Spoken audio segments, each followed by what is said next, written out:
रोज सुबह उठकर बोलने चाहिए यह 2 शब्द। यह समस्त दुख, कष्ट और पापों का नाश करने वाले हैं। इस विषय में एक प्राचीन कथा है जिसका वर्णन आज हम आपके समक्ष प्रस्तुत करने जा रहे हैं, इसीलिए आप इस कथा को ध्यान से अवश्य सुने। प्राचीन काल की बात है।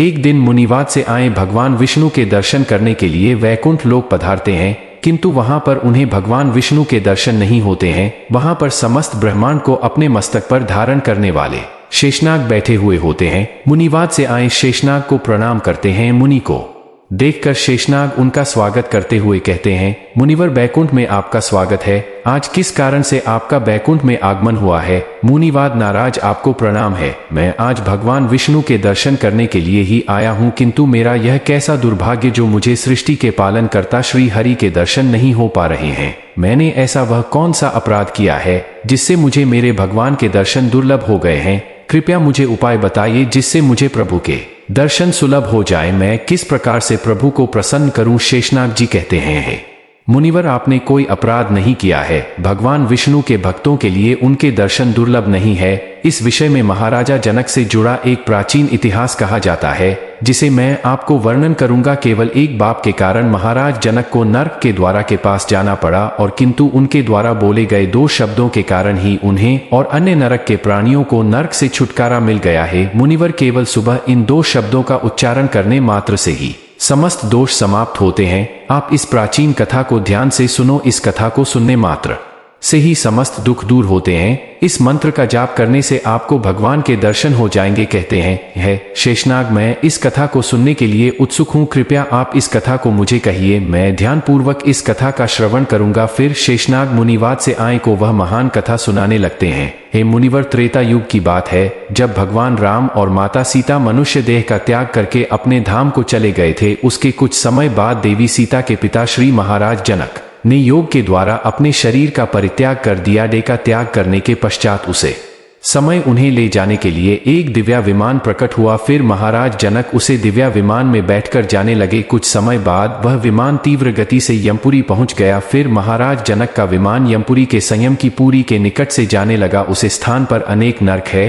और उन नारकों में अनेक पापी जीव सजा भुगत रहे हैं। जैसे ही महाराज जनक का विमान उन नारकों के पास से गुजरने लगा तो वहां की वायु महाराज के शरीर को स्पर्श करके नरक के प्राणियों को सुख प्रदान करने लगी। उसे शीतल वायु से नरक के प्राणियों को नरक की भयंकर अग्नि में शीतलता प्राप्त होने लगे। जैसे जैसे महाराज का विमान उन प्राणियों से दूर जाने लगा तो फिर उन प्राणियों को नरक की अग्नि से जलन होने लगी और वह जोर जोर से जीत कर करने लगे और महाराज से प्रार्थना करने लगे, है महात्मा, कृपया यहाँ से दूर ना जो वायु आपके शरीर को छूकर हमारी ओर आ रही है उसे हमें बड़ा सुख मिल रहा है। नरक की अग्नि की दाग कम हो रही है। महाराज जनक बड़े महात्मा थे। उन नरक के प्राणियों का करुण विलाप सुनकर उन्हें बड़ी दया आ गई। उनका हृदय शोक से भर गया। उन नरक के प्राणियों को ऐसे कष्ट भोगता हुआ देखकर महाराज का मन विचलित होने लगा। वे इस प्रकार से सोचने लगे, यदि मेरे यहाँ पर रहने से इन प्राणियों को सुख प्राप्त होता है, इनकी नरक की पीड़ा कम होती है, तो मैं यहीं पर निवास करूंगा। यही स्थान मेरे ठहरने के लिए उत्तम है।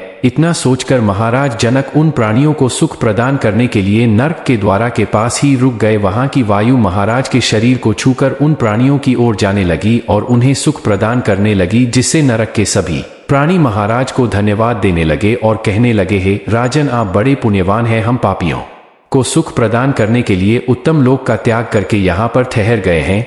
फिर कुछ समय के बाद उस स्थान पर नरक के देवता यमराज आ जाते हैं। यमराज देखते हैं कि महान पुण्य आत्मा तथा दयाल महाराज जनक नरक के द्वारा के पास खड़े हैं। महाराज जनक को वहां पर खड़ा देखकर यमराज को बड़ा आश्चर्य हुआ। वह महाराज जनक से कहने लगे, हे राजन, आप तो बड़े पुण्य आत्मा है, समस्त धर्मात्माओं के आप शिरोमणि हैं। भला आप इस नरक के द्वारा के पास कहां से आ गए? आपको किस दुष्ट ने यहाँ पर खड़ा कर दिया? आप जैसे पुण्यवान मनुष्यों के लिए यह स्थान उचित नहीं है। आप तो विष्णु लोक के अधिकारी हैं। यह स्थान तो पापी और दुष्ट आत्माओं के लिए है। इस स्थान पर आप जैसे पुण्य आत्मा नहीं आते हैं। यहाँ पर उन पापियों को लाया जाता है जो दूसरे मनुष्यों के साथ द्रव करते हैं, दूसरों पर कलंक लगते हैं, दूसरों का धन लूटते हैं, पराई स्त्रियों के साथ विचरण करते हैं। जो अपनी पतिव्रता धर्म परायण स्त्री को त्याग देता है, उन लोगों को यहाँ पर लाया जाता है और नरक की सजा दी जाती है। जो धन के लालच में मित्र के साथ धोखा करता है, उसे पापी को मेरे द्वारा इन नारकों में डाल दिया जाता जो भगवान में आस्था नहीं रखते, जो नास्तिक होते हैं, धर्म कर्म नहीं करते हैं, उन्हें ही इस नरक में डाल दिया जाता है। जो भगवान विष्णु के नाम का स्मरण नहीं करता, जो समस्त नरकों से मुक्ति दिलाने वाले भगवान विष्णु है, उनकी पूजा कभी नहीं करता, उन मनुष्यों को ही इस नरक में गिराया जाता है। बड़े बड़े पाप करने वाले प्राणियों को मेरे दूध घसीटते हुए लाकर इस नरक में गिरकर भयंकर दंड देते हैं। इसीलिए है राजन, आप इस स्थान से चले जाइए। आपके जैसे भगवान विष्णु के भक्त को यहाँ पर ठहरना नहीं चाहिए। आप श्रेष्ठ विमान में बैठकर वैकुंठ लोक को जाकर समस्त सुखों का उपभोग कीजिए। यमराज के द्वारा इतना कहने पर महाराज जनक कहने लगते हैं, धर्मराज, इन प्राणियों का करुण विलाप सुनकर मुझे इन पर बड़ी दया आ रही है। मेरे शरीर से स्पर्श करके जो वायु उनकी ओर जा रही है वह इन्हें सुख प्रदान कर रही है। इसीलिए मैं इन प्राणियों को ऐसे कष्ट में छोड़कर नहीं जा सकता। यदि आप नरक में पड़े इन प्राणियों को छोड़ दें तो मैं यहाँ से चला जाऊंगा। फिर यमराज कहने लगते हैं, राजन, देखिए आपके सामने यह जो पापी खड़ा है, इसने अपने मित्र की पत्नी के साथ अत्याचार किया है, जो इसे अपना भाई मानती थी। इसीलिए मैंने इसे 1000 वर्ष के लिए इस नरक में डाल दिया है। सजा भुगतने के बाद इसे सूअर के जन्म में डाल दिया जाएगा। यह जो दूसरा पापी आपके सामने खड़ा है, इसने बालपूर्वक पराई स्त्रियों को आलिंगन दिया है। इसीलिए इसे 100 वर्षों के लिए इस रौरव नाम के नरक में डाला गया है। और उसके पास यह जो तीसरा पापी खड़ा है, यह बड़ा ही नीचे है। इसने दूसरों का धन चुराया है, इसीलिए इसके दोनों हाथ काटकर इस नरक में पकाया जा रहा है। यह जो चौथ पापी है, इसने अपने द्वार पर आए अतिथियों का कभी सम्मान नहीं किया, सदैव उनका अपमान ही किया है। इसीलिए इस अंधकार से भर तमिश्र नाम के नरक में डाल दिया जाएगा। यह जो पांचवा पापी है, इसने हमेशा ऊंचे स्वर में दूसरों का अपमान किया है। यह छठा पापी खड़ा है, इसने कान लगाकर दूसरों की निंदा सुनी है। इसीलिए इन दोनों को भी 100 वर्षों के लिए नरक में डाला गया है। यह जो स्त्री है, इसने कभी अपने पति का सम्मान नहीं किया, सदैव अपने पति का अपमान ही किया है। इसी कारण से इसे भी नरक में कष्ट भोगने पड़ रहे हैं। यह जो दूसरी स्त्री है, इसने व्यभिचार किया है, अपने गुणवान पति को छोड़कर दूसरे पुरुष के साथ भोग विलास किया है। यह जो अन्य स्त्रियों हैं,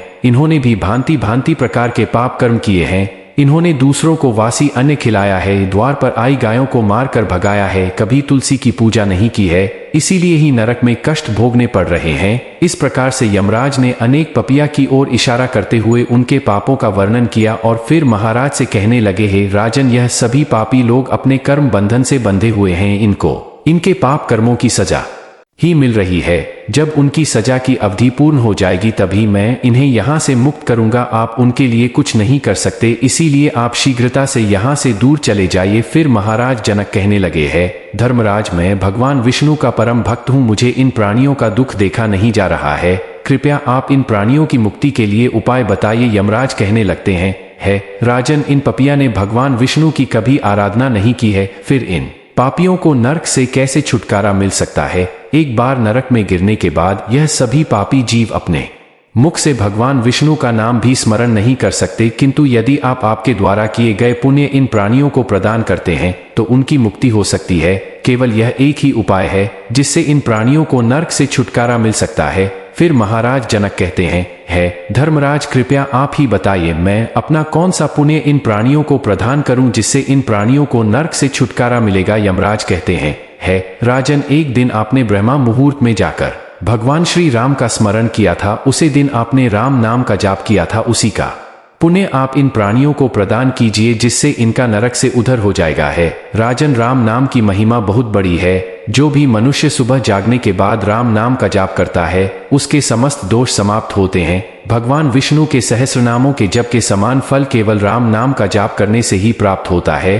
फिर महाराज जनक ने अपने जीवन भर किए हुए राम नाम के जाप का पुण्य उन नरक में यातना भोग रहे पापियों को दे डाला, जिससे नरक के समस्त पापी जान तुरंत ही उस स्थान से मुक्त हो गए और दिव्या शरीर धारण करके उत्तम लोगों को जाते हुए महाराज से कहने लगे, राजन, आपकी कृपा से हम सभी पापी जान एक ही क्षण में इस दुखदाई नरक से छुटकारा पा गए हैं। अब हम सभी परमधाम को जा रहे हैं। आपका कोटि कोटि धन्यवाद है। उन नरक के प्राणियों को दिव्या शरीर धारण करके मुक्ति प्राप्त करता हुआ देखकर महाराज जनक को बड़ा आनंद हुआ। वे सभी नरक के जीव महाराज जनक की प्रशंसा करते हुए दिव्य लोक को चले गए। उन प्राणियों के चले जाने के बाद महाराज जनक के मन में एक शंकर का उत्पन्न हुई और वह यमराज से कहने लगे, धर्मराज, अभी इसी क्षण मेरे मन में एक शंका निर्माण हो गई है।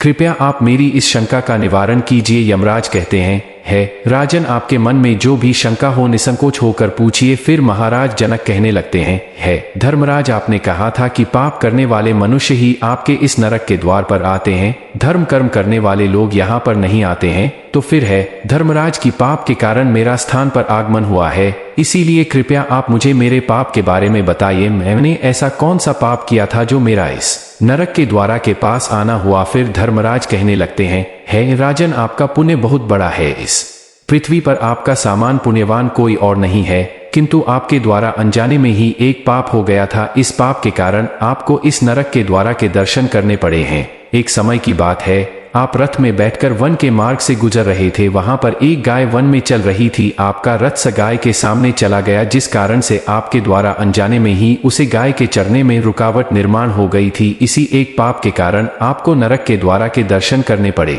मनुष्य को गायों को कभी सताना नहीं चाहिए। गायों को कष्ट देने वालों को भयंकर नरक में डाल दिया जाता है, किंतु आप बड़े पुण्यवान हैं। आपने अनेक गायों की सेवा की है। आपके द्वारा अनजाने में यह पाप हुआ था, इसीलिए ही आपका इस नरक के द्वारा के पास आगमन हुआ है। किंतु है राजन, इस समय आपको उसे पाप से छुटकारा मिल गया है, इसीलिए आप अब अपने विमान पर बैठकर शीघ्र ही परमधाम की ओर प्रस्थान कीजिए। फिर महाराज जनक यमराज को प्रणाम करके उसे दिव्या विमान पर बैठकर वैकुंठ लोक को जाने लगे। शेषन कहते हैं, हे मुनिवर, इस प्रकार से महाराज जनक के द्वारा प्रातः काल में राम नाम का जाप करके जो पुण्य अर्जित हुआ था, इस पुण्य के कारण नरक के प्राणियों को छुटकारा मिल गया था। इसीलिए मनुष्य को नित्य सुबह उठकर यह 2 शब्द बोलने चाहिए। जो मनुष्य सुबह सुबह राम नाम का जाप करता है, उसके समस्त दोष नष्ट होते हैं, उसकी कभी दुर्गति नहीं होती है। साथ ही मनुष्य को गाय को कभी कष्ट नहीं देना चाहिए। जो गायों को कष्ट देता है, उनका भोजन चुराता है, गायों को पानी पीने के लिए बनाई हुई बावली को तोड़ता है, भूखी गायों को दुर्लक्ष्य करता है, गायों का रक्षा नहीं करता, गायों भोजन नहीं खिलता, उसे नरक में ही गिराया जाता है। फिर मुनिवाद से आए कहते हैं, है शेषनाग, आपका धन्यवाद है जो आपने राम नाम की महिमा का गुणगान किया है, इसे मैं अत्यंत संतुष्ट हो गया हूँ। फिर मुनिवाद से आए ने अपने आश्रम में जाकर नित्य सुबह जाकर राम नाम का जाप किया और भगवान श्री राम का स्मरण करने लगे। फिर एक दिन साक्षात भगवान विष्णु उनसे मिलने के लिए उनके आश्रम पर पधारे और उन्हें दर्शन देकर कहने लगते हैं, हे मुनिवर, मैं आपकी भक्ति से अत्यंत प्रसन्न। अब आप इस दिव्य विमान में बैठकर वैकुंठ लोक को चलिए और चिरकाल तक वहां पर मेरे साथ निवास कीजिए। फिर मुनिवाद से आए दिव्या विमान में बैठकर वैकुंठ लोक को चले जाते हैं। तो दोस्तों, इस प्रकार से मनुष्य को रोज सुबह उठने के तुरंत बाद राम नाम का जाप करना चाहिए, भगवान श्री राम का स्मरण करना चाहिए। इससे उसके जन्म जन्मों के पाप नष्ट हो जाते हैं। आपको यह कथा कैसी लगी कमेंट करके अवश्य बताइए। अगर यह जानकारी आपको अच्छी लगी तो वीडियो को लाइक जरूर करें, कमेंट में जय श्री राम अवश्य लिखें, साथ ही चैनल को सब्सक्राइब करें। आप सभी का धन्यवाद। तो दोस्तों, मिलते हैं अगले वीडियो में।